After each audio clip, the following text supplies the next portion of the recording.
Welcome to Founders Unfiltered. I am your host, Freddie Coffey. We want to thank you for joining us again for our October episode of Founders Unfiltered. Although we don't have anything spooky or scary today, we just have a really exciting guest. But before we get started today, just want to acknowledge and thank our sponsors. This episode of Founders Unfiltered is brought to you by Thompson Hine. Thompson Hine's New Ventures Group represents high-growth companies of all sizes in the technology, healthcare, life sciences, consumer product, media, and medical device industries, and a full range of the angel, venture capital funds, corporate innovation groups, and economic development organizations that invest in them. Instead of a confusing hourly rate-based model, the team at Thompson Hine uses its quick launch platform to offer menu-based pricing to help startups grow their teams and take on outside investors. For more information, please visit thquicklaunch.com. And now I'd love to welcome Kris Beck, CEO of Proformex. Proformex is an in-force policy management platform for life insurance. And also, in addition to that, Kris is a proven and rather impressive track record of scaling enterprise SaaS companies from venture to private equity growth cycles. Prior to Proformex, she held executive leadership positions at MacroPoint, a third-party visibility platform for logistics, and Elemeca. Did I say that right, Kris? Elemeca. Yeah. Elemeca. See, these are tough ones. You've got some companies with these difficult names to pronounce. A supply chain operation platform, both of which had more than $100 million exits. So a little bit different today in the fact that we are talking with somebody who's not necessarily a founder per se, but has a unique perspective and serving multiple leadership positions in growing and scaling SaaS-based companies. So, Kris, welcome. Thank you so much for joining us today. Yeah. Well, thank you, Freddie. I appreciate taking the time with you today to talk a little bit about startups. So, typically, we kick these things off by asking you to give your elevator pitch for your idea or your company. But as the CEO, why don't we just make it easy? Just give us a good idea of what an in-force policy management platform is, and give us the intro to Proformex. Yeah. So Proformex is really a life insurance platform built for modern advisors. The life insurance industry is a $20 trillion asset market. It's one of the largest markets that exists from an asset perspective.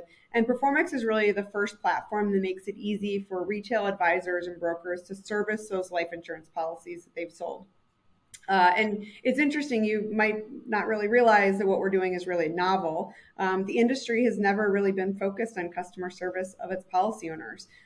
So life insurance ranks right up there with cable companies in terms of customer dissatisfaction.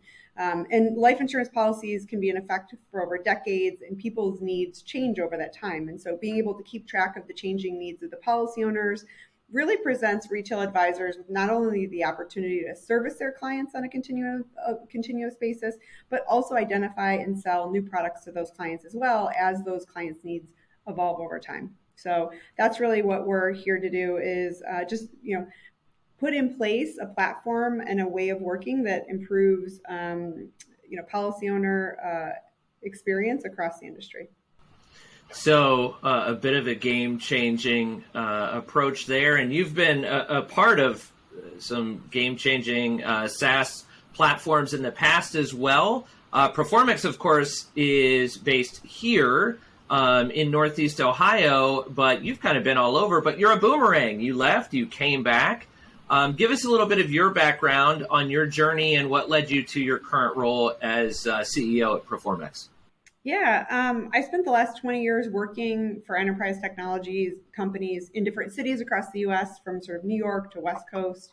And I've also done a couple of stints overseas as well. And the last one, I was working on implementing enterprise technology for a large commercial airline, and lived in New Zealand. And when I moved back to the U.S., I really wanted to come home to Cleveland. So after 15 years of living and working all over, I wanted to make an impact in my hometown. And so it's been a goal of mine to really help build the tech and startup community here in Cleveland. So being at Proformex isn't just about changing the life insurance industry for the better. It's also, about building a great sort of hometown software company too. So speaking of some of that past experience in those other enterprise SaaS solutions, two of them with exits upwards or above of $100 million. Can you talk a little bit about your role in those exits and how that experience maybe informed your current leadership style here? Yeah, so I was on the leadership team for both of those companies in different roles. Frankly, I started out in implementation and customer success, and then grew over time, moved into a lot of different roles, whether it was sales, marketing, product operations. And so for both of those previous exits, I was the general manager of a business line for one of those, and the other one, I led product and operations. And so, from a perspective about how it informs my current leadership style in terms of Proformex is really around, I look at the, tech and the entire way that we deliver, deliver product to a customer to be very much not only just the product by itself, but also our teams, our support, our onboarding, the way that we interact with the customer through that entire life cycle. So I think that's really how I think about, leading companies, sort of understanding really around all of the business processes and the functions of those companies, because I've actually worked in many of them. And so my style is really around leading from the front and leading by example and helping, our sort of younger leaders and our functional leaders really grow into those areas. So let's talk about, I guess, your leadership style a little bit, or how you can affect those that are working for you, working with you. You've worked in these different roles at startups in the past, and now at Proformex, which still consider possibly a startup at this point. Would you say startup culture is addictive? What do you like about working with startups? Yeah, no, 100%. I think just startups, high growth companies, especially in the tech space, it is addictive. I think, once you work in a company where the speed at which you can do things and transform the business and improve product and, deliver a service to customers is it is addictive. It's also addictive, I think, to grow teams and to, impact industries. And after you've had a couple of instances where you've worked at companies where you felt like, wow, we changed the way an entire industry worked. I mean, MacroPoint was one of those companies that, you get addicted to wanting to be able to find the next company or the next industry that really does need advancement and need better technology. And the life insurance space is one of those industries that's been behind for a really long time. And there's tons of opportunity, I think, to improve not only the functioning of the current players in the industry, but also broaden the how that industry is perceived across, not only their industry, but financial services and other areas as well.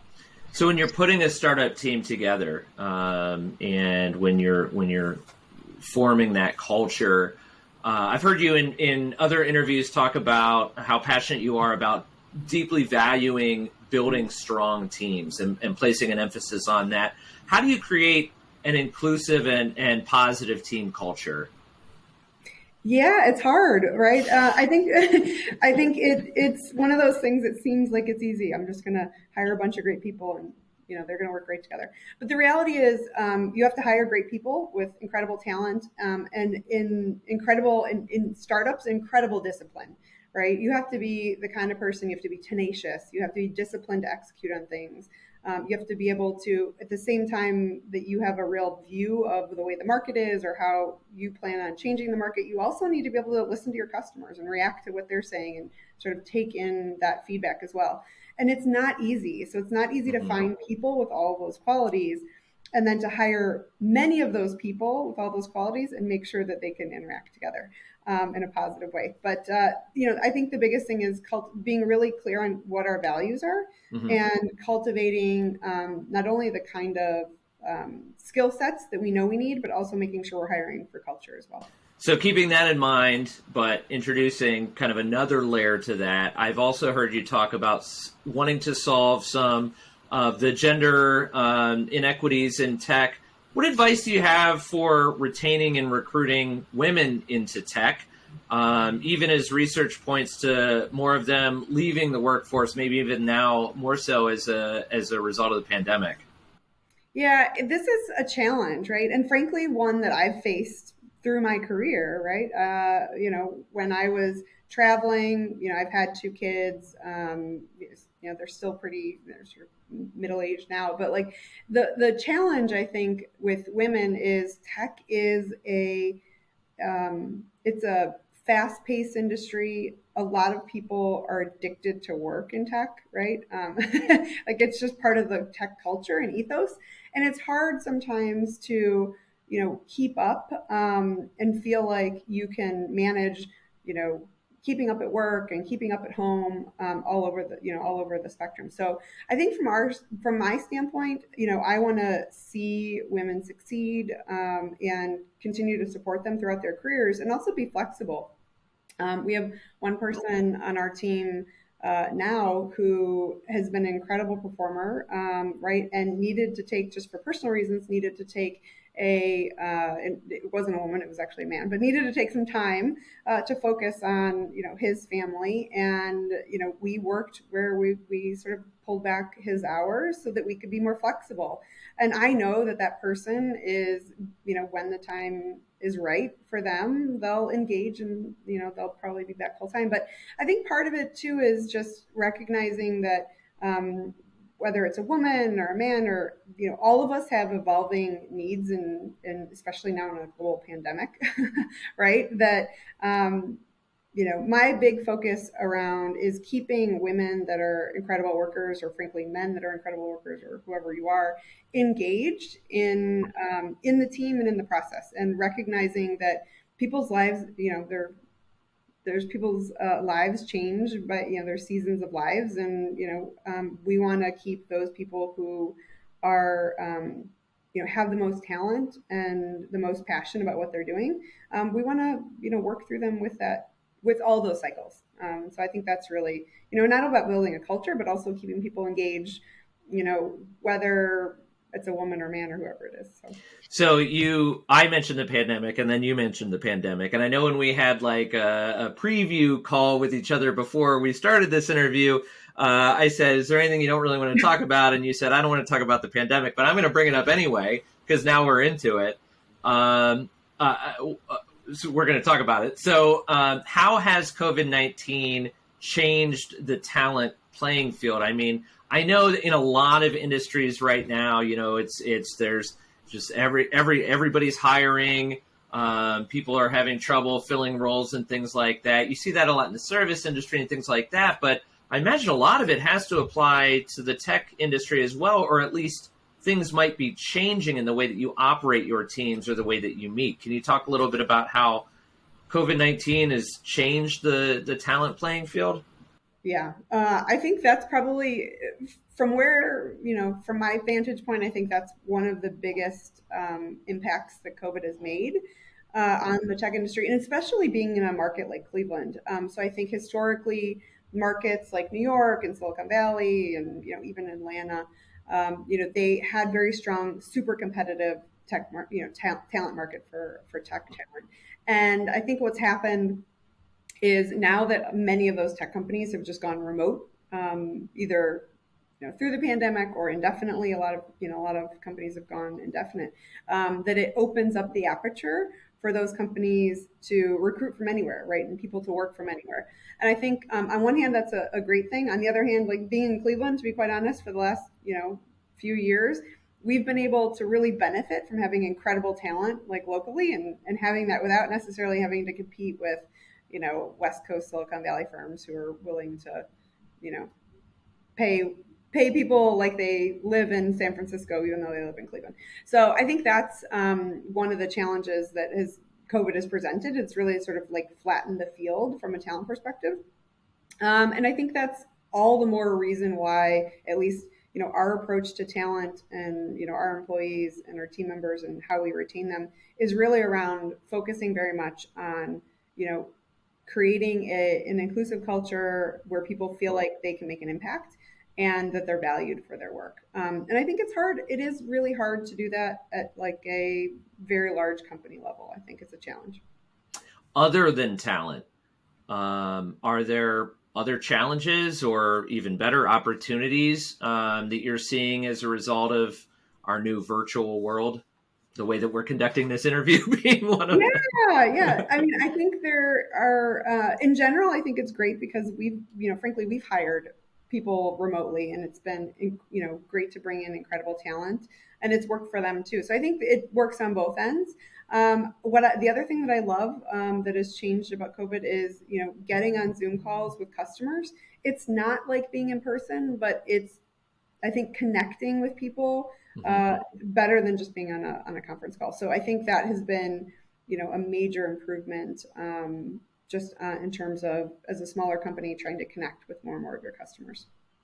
How about kind of the same question, but thinking about, because you mentioned this in your answer just a minute ago before this, about being in Cleveland, have you noticed significant challenges or benefits to running a software company here in Cleveland in Northeast Ohio? I mean, prior to COVID, I think that there was Cleveland, it was an incredible market where you could find a lot of tech talent. It was sort of a hidden gem, I would say, is that you could really, a lot of the companies here, with a lot of very large Fortune 500 companies that have tons of software engineers and frankly talent, commercial talent, whether it's marketing or sales or customer success. And so I think prior to COVID, we had the ability to sort of quietly have really good talent pool in Cleveland, but without having to really compete like other markets compete. And I think that is one of the biggest shifts I've seen is with COVID, people can work anywhere. And so I think in that way, it's actually probably harder. I would say it's harder for us right now. Recruiting is really hard across the board, I think, for all companies, but even harder for us than historically, because we're competing against everybody now, not just companies in Cleveland. Well, that's one of the big changes too, is that it's been necessitated by the pandemic, is the way that things are changing. It goes hand in hand with just the speed of innovation. And we know the speed of innovation is disrupting industries, including the insurance industry. For you, do you see that as an opportunity or a threat? How do you stay ahead of that and always kind of try and be ahead of the game as a disruptor in your industry? Yeah, I mean, I think the biggest thing is just an awareness of the market constantly. So, our leadership team, we interact with customers all the time. I mean, I still talk to customers frequently, right? Because I want to take all the noise out of the organization, to be honest, and have a customer conversation. So, I have a number of customer conversations every week with new customers, and I think keeping your ear to the ground in terms of what are your customers hearing and feeling, what do they need, and then also just understanding the market, the competitive dynamics, who are the other players in the space, what are they working on. I think that is something our leadership team and myself, frankly, spend. We are always looking to see, where are there opportunities and where is there an opportunity that makes sense for us, right? Where we can provide unique value to improve whatever is happening in the industry. So I think that's really how we look at it. It's something that on a monthly basis and a quarterly basis, our team goes through. How would you like to see Cleveland's innovation community change if you were in charge? You're identifying, you're kind of a customer of that community, I would say. So providing that sort of feedback, what would you say about this region, and how would you like to see that evolve? Yeah, I think we've got a great angel ecosystem, that helps early stage companies. One of the things I think that we're missing, at least in Cleveland and probably the larger, broader state of Ohio, is some of those early stage Series A, Series B, funds and partners that are really looking sort of this early growth phase sort of companies. Because we have an angel community, we have sort of a very, very early stage. There's, I think, support and across the state, frankly. And I think there's sort of this vacuum at those early stages. And once you get into growth stage in a company, we've got a lot of really larger, private equity companies, some larger venture capital funds. And certainly more funds are willing to sort of invest in companies that aren't in their backyard, right, at that stage, because they're just larger companies. But I think, that sort of middle part is really where I think Cleveland can use some more investment in terms of early stage, helping get those companies that are sort of, infantile and some seed stage, but through early stage into growth. That's a great answer. We do know, and I think we talked about this earlier, that there has been a pretty significant increase in VC activity, more so in the growth stage side. Mm-hmm. But the fact that a lot more companies are getting funded, what do you think is giving rise to that phenomenon lately? There's a lot of capital out there. I think, and frankly, so throughout my career, I also have sat on the private equity side and consulted with private equity companies around, making investments and things like that. And so having sat on both sides of the table, there's a lot of money on the sidelines that need to be deployed, right? I think you can read PitchBook or any of the other companies that sort of track those metrics. There's a lot of money that needs to be deployed. And I think what happened during COVID was, and what's happening now is that money, it has been slower to get deployed than normal. I think just the, everything being online and, not being able to meet in person slowed that down sort of Sure. early in the pandemic. But I think what's happening as well is you've got less of that sort of seed stage, early stage funding that has happened because I think the pandemic slowed it down.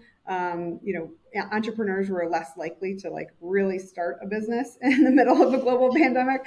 So I think in terms, you've got a little bit of a funnel problem. I think not only you have a lot of capital that really needs to be deployed, but you've got a little bit of a funnel problem in sort of the early to early growth stage where you've got the last 18 months, just not a lot has gotten funded that necessarily is ready. And so that capital, I think, it still needs to get deployed. And so I think it's getting deployed into more of these growth stage companies where it can be, where there is a stronger, I think, funnel to put that money to work. And also you can sort of get it in and get it out in a faster time cycle. How do you see, as a participant, in the entrepreneurial ecosystem and at running a startup? How do you see that playing out, whether it's in the near term or post pandemic, with that bottleneck and maybe more companies potentially being founded on the once we get over the whatever it is we're trying to get over here with COVID? I mean, this happened in 2009. So when we're seeing sort of the same thing happen in 2009 when everything melted down.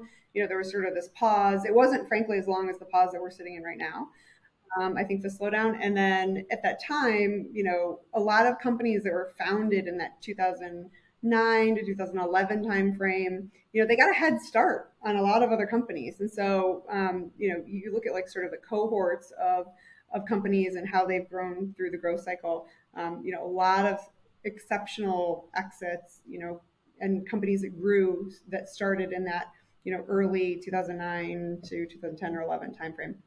So I think we're going to see the same thing, is that, this is going to create an opportunity. I think it'll create an opportunity for our business long-term, right? Because we now are, operating and still growing in this sort of situation that's happening. And there are a lot of other companies that are like that, where there aren't necessarily as many new market competitors coming in at the same time, right? So it sort of gives an opportunity for startups that are in unique sort of niche markets to really hold those markets and grow inside of them, without necessarily having to look behind your shoulder all the time at whatever the next funding is. Because I think a lot of that was happening, pre-pandemic. That was, a lot was getting funded, a lot of competitors. So I think that's interesting. The other piece is you can tell by the amount of funding that's really out there trying to get deployed is just the amount of inbound emails and calls. And I got a letter the other day. I was like, people are writing letters now. so there's a lot of activity and interest, I think, anywhere you're at in the growth cycle. So if I'm hearing you correctly, I think I am, if you have an industry disrupting software idea, now is probably a great time to start a company. I think it is. Yeah, I think it is. What advice would you have for a software founder either getting started or looking to get funded? Yeah, I mean, I think the biggest thing is, understanding the market need, the opportunity that presents, right? I think, in some ways it's cliche, right? You have to make sure you're solving a really painful problem. And so when I think about like my days in product management, and you think about, is there an urgent need, right? Are people willing to pay for it? And how big is the market, right? I mean, ultimately, all businesses come down to like those three things, right? How painful is it? Are people willing to pay to solve the pain? And, is the market big enough to build an incredibly large business? We're going to take a little break. When we come back, I've got some even more difficult questions for you because I've got our Fast 5 lightning round. So stick around. We've got a couple brief Jumpstart commercials here, and we'll be right back with Kris Beck. Thanks again for joining us for Founders Unfiltered. I would love to invite you back next month, a week earlier than usual, on Wednesday, November 17th for the next episode of Founders Unfiltered, this time featuring Carla Macklin, who's the co-founder of the Buckeye Mask Company, an automated manufacturing facility that makes reusable face masks to prevent the spread of COVID-19 in Ohio's workforce. Carla is a serial entrepreneur and investor with a background founding companies in adaptive clothing as well as occupational health.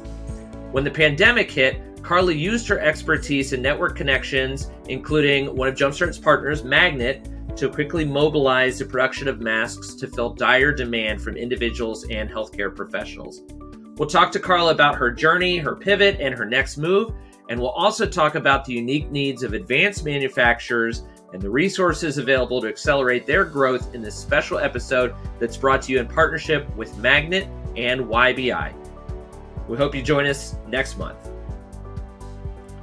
All right, we are back with Kris Beck, CEO of Proformex. And Kris, we can't let you go without doing our lightning round here, which I'm still calling Freddie's Fast 5 because nobody has made me change it yet.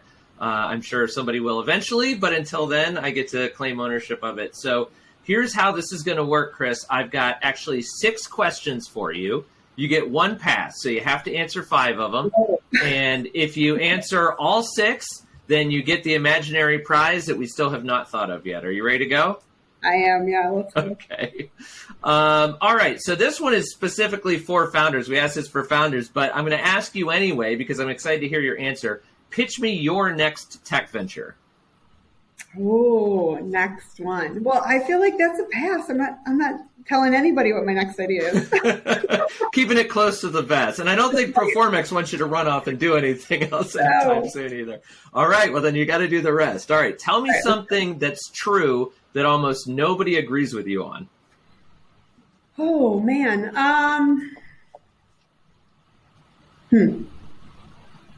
That's a tough one. Especially when you don't give these questions in advance. What's tough? I think I think about relative to our business is, we're in an industry that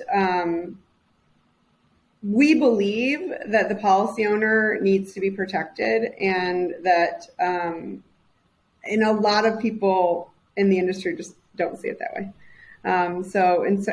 In some ways, changing the culture of our industry is that one thing. I think we believe that people actually do want to do this and they want to do what's right by their clients and the policy owners. And the reason they don't is because it's very difficult. So, great. How about what's one accomplishment that shaped your career? I think probably the biggest one was, I was actually just talking to somebody about this the other day. When I worked early in my career, I was negotiating sort of supply chain agreements for a large airline, and I inked and negotiated a deal. I was 26 years old, $1 billion deal, right? And I just remember thinking to myself, like, why did they let me do this? Whose idea? And I ended up, the VP that I worked for at the time, like, hand selected me to do this. So, but I just remember thinking, like, wow, like, why would they trust me to do this? I was 26. But it's interesting because I look back at that and I think, I now work with 24-year-olds that frankly, maybe not a billion, but I would trust them with a lot of money, and they're fantastic. They're great. Excellent. That really did. That's great. That's a great answer, and also very impressive. I can't tell you what I was doing when I was 26. But nothing as important as that, I promise you. What is the best piece of advice you've ever received? Best piece of advice I've ever received is actually from Ken Chenault, who is the now retired CEO of American Express. Mm-hmm. And I was working on a project with him, and he said to me, you have to recognize sometimes that your 100% is like most people's 140%. And so in order to get things done as an executive, especially when you have really high standards, is to just get to 80 or 90% as quickly as you can and just move it forward and just do that over and over and over again. It's like, don't get into analysis paralysis. Don't do that. And so that, I think, for me was the key to frankly unlocking my career, that I was just, I was always striving more for perfection than progress. Mm-hmm. And I think that was a huge, and it took somebody of that level, to be honest, to tell me that, to like really embrace it. Cause you hear it all the time.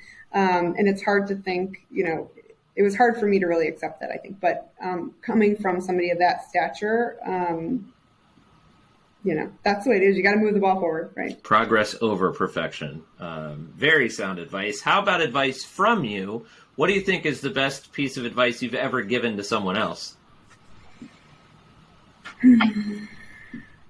I think do more, right? Like shoot higher. I think that's probably the other piece of advice is, there was a young woman working for me, and she was talking to me about how I was like, well, what do you want to do with your career? And she's like, well, I want to someday run my own studio, like photo studio. Mm-hmm. But okay, great. So I worked with her for a few months, and maybe 6 months later, I said to her, okay, well, what are you thinking now career-wise? Are there other things you want to learn? And she said, well, now I want to run a software company, right? And so I think for that, it was incredibly great for me to hear her say that. But also, I think people in general, especially really capable people, don't shoot high enough, right? Like if you're capable of it and you want it, like go after it, and don't be afraid to go after something really big. All right.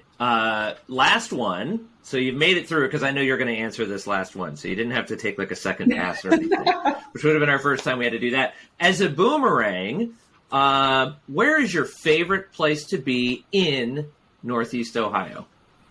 Favorite place to be? Well, I live in Tremont, so that is my favorite place to be. So I think that's it. All right. The restaurants, the view of downtown, the towpath, all of it. The towpath, yeah. Lincoln Park, all of it. Okay, great. If anybody hasn't been to Tremont, go say hi to Kriss in Tremont. Right. I could name you all of my favorite places there, because there are quite a few. So awesome, Kriss. That's it. You're through our lightning round. You're through all of it. I want to really thank you for joining us for Founders Unfiltered. It has been an absolute pleasure talking with you today. Any parting words for our audience from you? No, I think thanks for the time, the invite, and I think anybody who's out there that wants to start a business, grow their business, right, just make sure you shoot high enough. Excellent. Kriss, again, thank you so much. All right. Thanks, Freddie. Well, that's going to wrap things up for today. We want to thank you again for attending today's Founders Unfiltered webcast. And just a reminder that Jumpstart provides capital, services, and connections to help entrepreneurs grow. You can learn more about Jumpstart on our website at jumpstartinc.org, or start your entrepreneurial journey today at jumpstartinc.org/apply. Thanks again. We hope you have a great day, and we'll see you on November 17th.